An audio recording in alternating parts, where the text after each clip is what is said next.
qué mejor momento de conversar justamente con Juan Manuel Benítez. Él en su momento ha sido ministro de Agricultura, director ejecutivo del Instituto Crecer. Qué gusto de saludarlo, don Juan Manuel. Siempre es un gusto conversar con usted.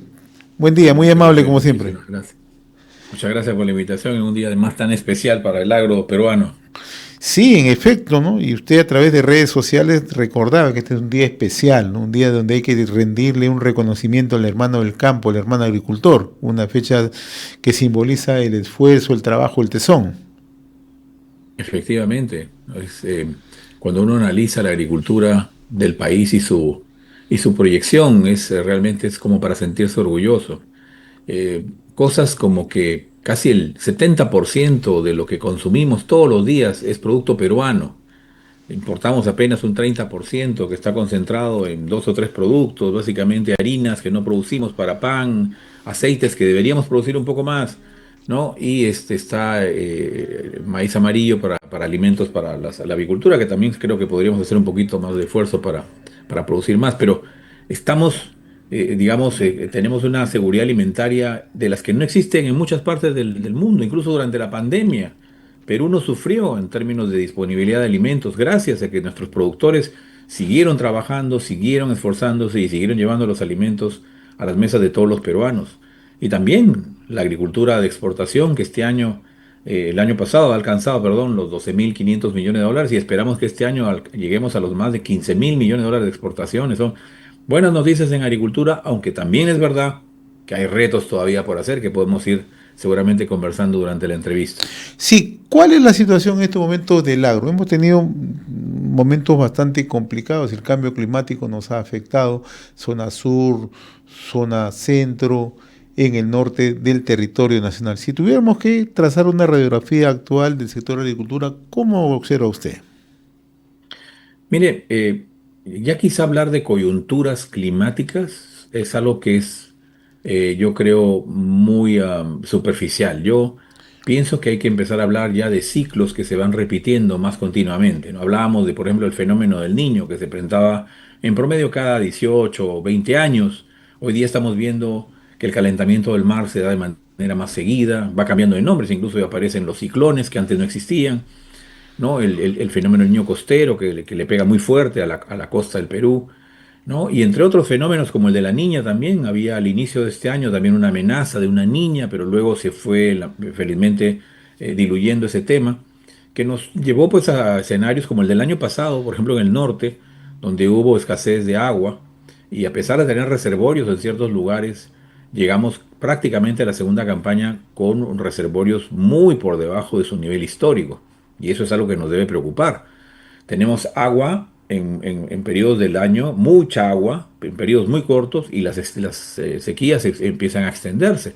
Entonces eso nos está llamando a un tema que ya lo hemos mencionado en este programa, José, sobre planeamiento a largo plazo. Si somos un país agrario, que lo somos, entonces hay que empezar a pensar en el futuro y cómo nos adaptamos a ese cambio climático. Y eso implica varias cosas, no solamente infraestructura, sino cambio de prácticas, cambios de cultivos, que nos permitan pues aprovechar este boom exportador que tenemos y esta gran capacidad de producción agraria para nuestro propio mercado, pero en condiciones más favorables. ¿Qué nos falta para tener un plan de agricultura a largo plazo? Mire, podrá sonar un poco de repente ingenuo o de repente un poquito utópico. Pero lo primero que tenemos que hacer es tener una voluntad política, y digo no solo del gobierno, sino de incluso los que quieren llegar a ser gobierno.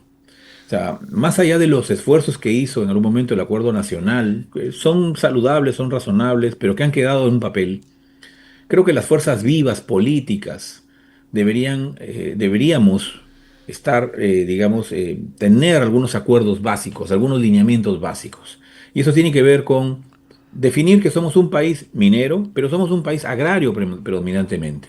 Que además el sector agrario produce no solamente la segunda, digamos, masa de divisas más importante del país, sino también es que es la principal fuente de trabajo, sobre todo en áreas extremadamente pobres. Entonces, si tenemos claro eso, que yo creo que no va a ser muy difícil, lo que tenemos que trazar lo siguiente es, ¿cuál es el elemento central que permite a nuestra agricultura subsistir y que permitiría a nuestra agricultura ganar en productividad, que es la base? para poder competir en un mundo como el de hoy. Y ahí yo creo que el agua es el eje central. La tierra no ha dejado de ser importante, pero el agua es fundamental. Entonces, somos uno de los 8 países con mayor disponibilidad de agua dulce en el mundo, pero no está donde la necesitamos.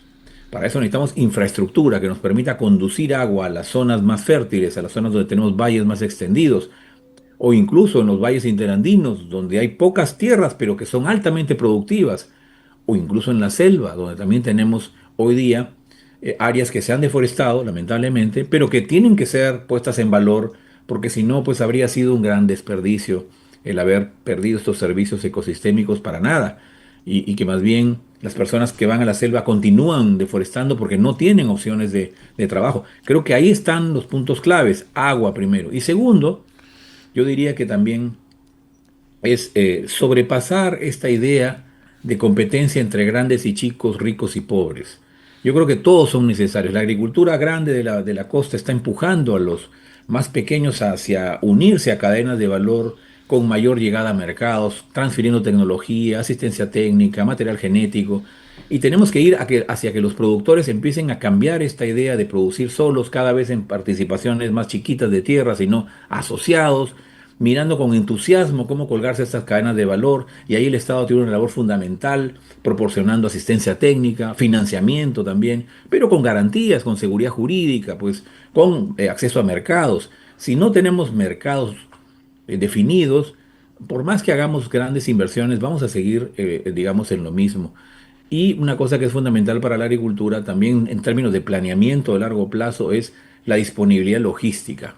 Carreteras, más puertos, la posibilidad de sacar productos a los mercados, tanto locales, nacionales como internacionales, son necesarios. Podemos tener las mejores productividades, los mejores productos en el lugar donde se producen, pero si no podemos llevarlas al mercado con éxito o en condiciones de calidad razonables, no vamos a poder hacer una agricultura mejor de la que tenemos hoy día. Entonces ahí están los retos.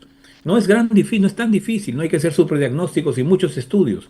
Lo que hay que hacer es tomar decisiones políticas y tener los presupuestos permanentes más allá del gobierno de turno para seguir tercos en el desarrollo de la agricultura del Perú.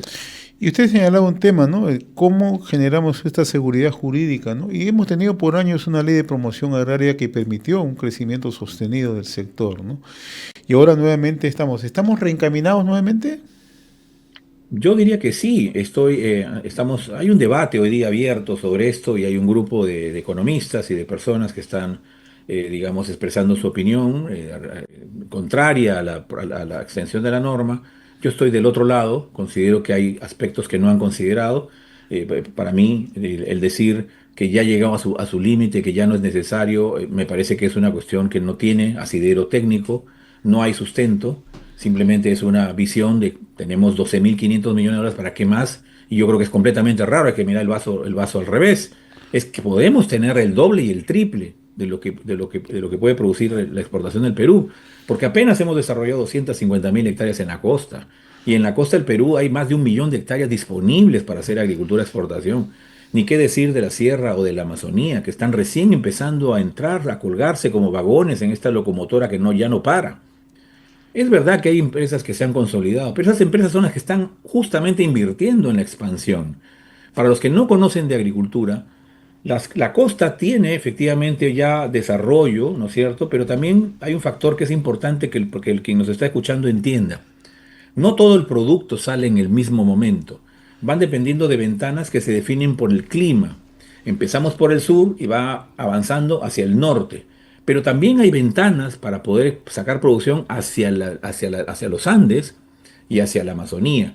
Si combinamos bien estas ventanas de salida de productos, podemos tener más productos, más tiempo del año en los grandes supermercados internacionales. Ese es el gran esfuerzo que tiene que hacerse para seguir creciendo. Entonces ahí ya no son los grandes exportadores. Ahí son los grandes exportadores promoviendo los pequeños productores que van a trabajar en sus tierras, pero cambiando de cédula de cultivos. Ya hoy día tenemos en las zonas de Ancash y Cajamarca, por ejemplo, o Ayacucho, tenemos paltas, tenemos berries, ¿no es cierto? Estamos haciendo ya cerezas, ¿no? Tiembla un poco Chile porque Perú entra a las cerezas, ya en arándanos les ganamos, en uvas los dejamos atrás, estamos ahí bastante mejor en paltas, segundos detrás de México. Entonces, Perú es una potencia productora, ¿Por qué ponernos límites, José? ¿Por qué decir que ya es suficiente? Eso me parece incluso hasta un poco pesimista. Yo creo que no. Yo creo que todavía podemos ir más allá y hay que seguir apostando a una fórmula que ha funcionado. Entiendo que hay preocupaciones por el déficit fiscal, lo comparto, pero ¿por qué desmantelar lo que sirve y no más bien ir ahí a la médula de lo que no está sirviendo? Programas del Estado que no sirven, que no son efectivos, que no llegan donde deben llegar. De repente otras exoneraciones que no han funcionado, o en todo caso también hablar de una reducción de la burocracia, que lo único que ha generado es sobreregulación y más trabas para que se desarrolle el sector privado. Esas deberían ser las prioridades, no ir directamente a lo que funciona simplemente porque los grandes empresarios son los que se benefician. Los grandes empresarios son los formales en agricultura, son los que pagan impuestos, son los que contratan personas formalmente. No podemos atacar al empresario formal. Tenemos que más bien hacer que haya más empresarios formales, más riqueza, empresarios que puedan seguir impulsando agricultores pequeños, que son los que se van sumando a esta cadena, que es precisamente, según los datos de SUNAT, no lo digo yo, el sector donde más empresas se están creando y se están formalizando. Las grandes son casi las mismas, no se mueven mucho. Las pequeñas son las que están creciendo en número y que además están apareciendo en otras locaciones del país, que es lo que se quería lograr. En esa línea, la semana pasada el gobierno ha anunciado que el gobierno de Japón va a encargarse de la puesta a punto de las obras de infraestructura en Majes Ciguazú, ¿no? Y ayer también hemos escuchado en Cajamarca al ministro Ángel Manero anunciar que este año se está ya poniendo en licitación la presa de Chonta, ¿no? Este tipo de esfuerzos, ¿cómo los ve? ¿Cómo los analiza? ¿Qué tanto aporta esto para el desarrollo, para ganar fronteras agrícolas a futuro, para generación de empleo, para impulsar el desarrollo? Yo creo que estamos en la línea absolutamente correcta, ¿no? Lo dije en algún momento en mi participación. El secreto, no secreto en realidad, porque en realidad todos lo sabemos, pero la clave, vamos a decirlo mejor, para que el Perú pueda seguir soñando con ser esa potencia agroexportadora y de producción agraria también para su propio mercado, es agua. Es agua. Hoy día hacen arándanos en macetas, ¿no? Para que tengan una idea, el suelo es importante, sin duda hay que nutrirlo, ¿no? Y hay que trabajarlo y hay que mejorarlo, pero el agua es fundamental. Y ahí el lanzamiento de esta cartera de más de 22.000 millones de dólares de proyectos me parece algo muy bueno, que no va a ser todo en corto plazo, y eso hay que decirlo también para no generar expectativas que luego puedan, digamos, llevarnos a decepciones que no corresponden. Se traza una línea de mediano y largo plazo. Yo considero que esta es una cartera que podría desarrollarse en los próximos 10 años al menos, para que tengan una idea por qué lo digo. En la costa del Perú tenemos más de 10.000 millones de dólares de inversiones en proyectos de irrigación, pero que se han desarrollado en promedio entre 20 y 30 años, ¿no? Entonces, seguramente esto va a tener un impulso, pero no necesariamente va a ser algo de muy corto plazo, pero hay que hacerlo. Lo de Chonta es un clamor no solamente de la agricultura, sino de la ciudad de Cajamarca especialmente, que se va quedando sin agua. Es necesario pensar en la combinación de usos ahí que haga factible que esta presa se lleve adelante y que solucione problemas. En el caso de Poechos, tenemos la necesidad del recrecimiento de la presa para poder captar más agua. Ha perdido casi el 60% de la capacidad de almacenamiento, ¿no? Y lo mismo en Majes, que está paralizada prácticamente por ahora la etapa 2, pero también en la etapa uno hay problemas. Hay problemas ya de infraestructura que no está funcionando adecuadamente y donde lo que se requiere es optimizar la primera etapa, porque justamente por ahí es que va a discurrir el agua para la segunda. Y ahí entiendo que ya hay una licitación, me parece, que ha sido ganada por la empresa Nippon Koei de Japón, que va a hacer los estudios y la ingeniería para poder poner a punto esa primera etapa, con miras inclusive a poder ampliar las hectáreas que hay ahí. Ahí habían entre 11.000 y 12.000 hectáreas nuevas que podrían, digamos, incorporarse, si es que también somos capaces de optimizar el uso del agua en lo que ya está irrigado, porque recuerden que Majes 1 nace con un riego por aspersión en una zona con alta filtración, que incluso llevó a que, no sé si ustedes recuerdan, en algunas noticias pasadas empezó a ceder el suelo en zonas bajas de Siguas. Pero creo que es importante entonces combinar infraestructura con nueva tecnología que use mejor el agua. La eficiencia del agua también hay que trabajarla. Lo de la etapa 3 es todavía una idea. Entiendo que es una idea que ha planteado el gobierno regional de Arequipa, y cuando digo idea significa que esto hay que desarrollar estudios, y que todavía tienes para un buen tiempo, pero al menos ya están pensando en la ampliación de otros 23.000 hectáreas, ¿no es cierto? Donde lo que están considerando son tres alternativas, una de menor costo de casi 600 millones de dólares y otras dos que son como algo así como 1.200 millones de dólares, que implican ya represamientos más grandes como Chivayo y algunos canales o túneles trasandinos, etcétera. Entonces, todavía a nivel muy preliminar, muy de idea, pero creo que es bueno tener ideas, creo que es bueno tener planes, creo que es bueno analizar lo que puede ser el futuro del país porque tiene una dinámica que hemos ganado y donde más bien hay que ir atrayendo a otros agricultores que deben ir dejando cultivos tradicionales para sumarse a este éxito de país exportador de alimentos.